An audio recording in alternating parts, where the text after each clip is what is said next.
ఐశ్వర్యమును అపేక్షించడం అనేటటువంటిది దోషము కాదు గృహస్థాశ్రమంలో ఉన్నవాడికి. అందుకని శంకర నాకెక్కడి నుంచి వస్తుంది ఐశ్వర్యం? ఈశ్వరుడవు నువ్వు, అందుకని నువ్వు నాకు ఐశ్వర్యం ఇవ్వాలి అని అడగడమే నీతితో అభిషేకం చేయడం. ఆంతరమునందేమిటి?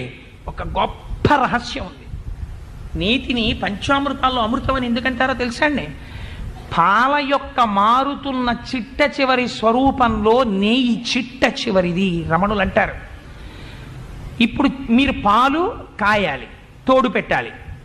అంటే తోడంటే పెరుగు తీసుకొచ్చి కలపాలి. కలిపి ప్రతి పావు గంటకి వెళ్ళి తోడుకుందా లేదా అని ఇలా అంటున్నారు అనుకోండి, ఇక తోడుకోదు.